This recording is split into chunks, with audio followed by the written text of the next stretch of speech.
Fifth number, the weather was very pleasant and they spend the entire day sitting in the, इसमें lawn आएगा, means घास में, ठीक है, गार्डन में, LAWN, सन नहीं आएगा, ठीक है, सन रॉन्ग था, ठीक है। तो इसमें आएगा पहले वेदर, बाद में day and lawn.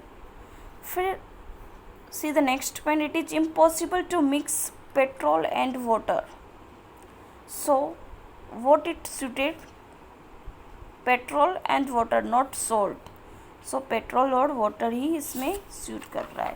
Now see the next number, survival without air is impossible, survival का मतलब होता है बचाव, ठीक है। तो किसके बिना हमारा मतलब मुश्किल हो जाता है बचना, ठीक है। हम सर्वाइव किससे करते हैं, एयर से ही करते हैं, ठीक है। Air water is a necessary things. Now see the 8th number, Mary always misplaces her books and pens in the bags, ठीक है। बुक्स, पेन्स एंड बैग, तीनों के तीनों इसमें आ गए, लेकिन कहाँ पे क्या जचना चाहिए वो आपको मैंने बता दिया है, ठीक है। तो पहले आएगा बुक्स, बाद में आएगा pens and third number bag. Now see the 9 number, Narendra has placed his laptop in the office, in his office, okay, so not laundry but office में, ठीक है। कहाँ पे अपना रख के आया लैपटॉप, ऑफिस में। Now see 10 number, drinking too much T and soda water is not good for health, ठीक है। जिंजर एल, वेल्थ, हेल्थ, क्या आना चाहिए इसमें, ड्रिंकिंग टू मच टी, ज़्यादा टी पीना और ज़्यादा सोडा लेना भी हेल्थ के लिए क्या है, नुकसान कारक है। तो इसमें वेल्थ वाला नहीं आएगा, ना ही जिंजर एल आएगा, ठीक है। तो ये दोनों चीज़ें नुकसान कारक होती है हेल्थ के लिए। So I hope you understood कौन सी फिल इन द ब्लैंक्स में क्या सूट कर रहा है। So you have to remember and you have to aware about the fill in the blanks, that which noun or which word will suit to the as given the brackets. So I just taught you. I hope you will practice as well and watch my video as well. Now see the exercise number 2. Choose the correct forms of the words from those given in brackets as rewrite the following sentences. So what is the heading saying? You can see, choose the correct forms, so we have to choose the correct forms, okay, of the words from those given in brackets।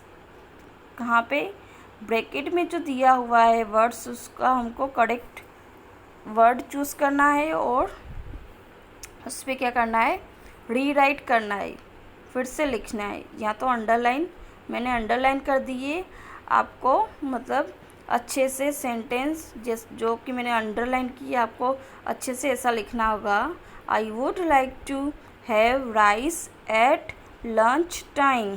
आपको ऐसे पूरा sentence लिखना होगा। मैंने सिर्फ क्या किया है, अंडरलाइन कर दिए है राइट वाले करेक्ट वर्ड पे। Okay, so let's start. See the first number, I would like to have rice at lunch time। तो यहाँ पे इसका रीज़न देखिए कि राइस ही क्यों आया, राइसिस क्यों नहीं आया, क्योंकि इसका singular and as well as plural same ही होता है, क्योंकि राइस क्या है, अनकाउंटेबल नाउन है, इसलिए इसका राइस ही रहेगा। सेम थिंग लंच भी क्या है, अनकाउंटेबल है, इसलिए इसका लंचेस नहीं होगा, सिर्फ लंच ही रहेगा, ठीक है। तो this ones are correct words, ठीक है। फिर यहाँ पे देखिए, the porter took our luggage, not luggage, luggage होगा, लगेज नहीं होगा, इनटू द ट्रेन। तो लगेज भी क्या है, अनकाउंटेबल है, क्योंकि लगेज का मतलब ही होता है सामान, तो सामान होता है, एक सामान नहीं होता है, एक से ज़्यादा होता है, that's why it is uncountable.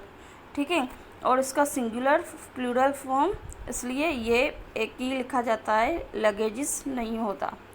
Now see, my parents boat new furniture, not furnitures, furnitures नहीं होगा, फर्नीचर होगा। ठीक है, from the shop. Now see, Manik cut his hair very short, not hairs। ठीक है, hairs and children बोलते हैं ना, hair and children बोलते हैं। ठीक है, तो हमेशा hair ही आता है, hairs नहीं आता है। ओके, तो ऐसा नहीं समझना है कि hair मीन्स एक बार। ठीक है, इट इज़ अनकाउंटेबल। हेयर क्या है, अनकाउंटेबल है, और इसका सिंगुलर भी सेम होता है एंड प्लूरल भी सेम होता है, एस नहीं लगता पीछे। जस्ट लाइक फिश, हम फिश बोलते हैं ना, तो उसका प्लूरल भी फिश ही होता है, नॉट फिशेस। तो ये कुछ ऐसी बातें होती है जो आपको इंग्लिश में compulsory you have to remember, आपको याद रखनी होती है। Now see the 5th number, I dislike very loud music, not musics. ठीक है, तो म्यूजिक भी क्या है, आप ही में ही वो अनकाउंटेबल है। ठीक है, असंख्य है।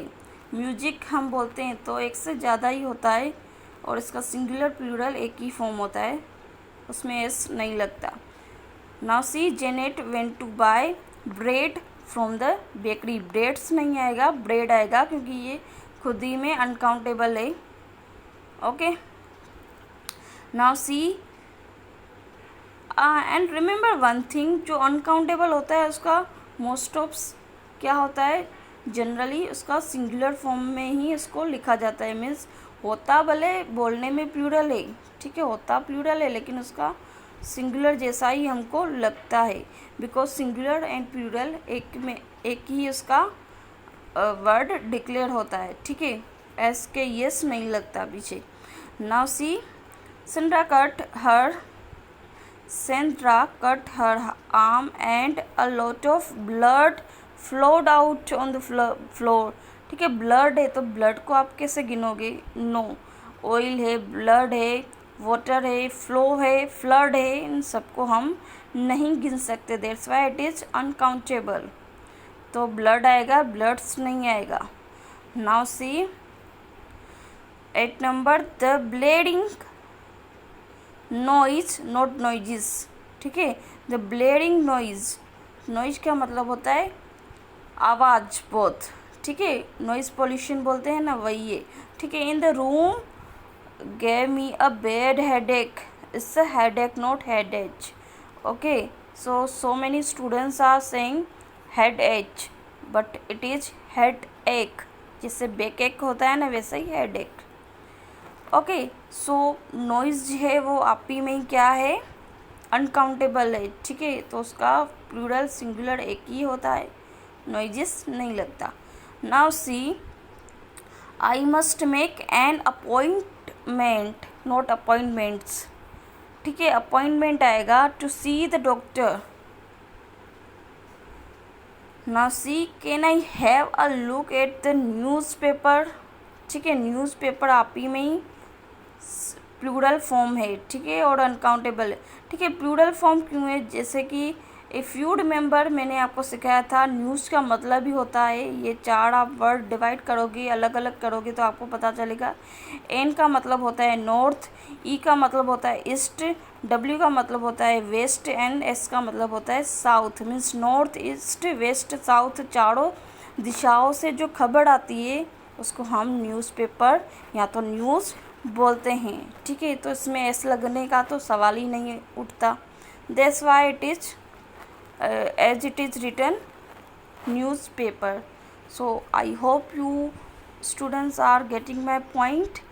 Now see the next exercise number 3, fill in the blanks with appropriate quantity form from the box given below before the underlined uncountable noun।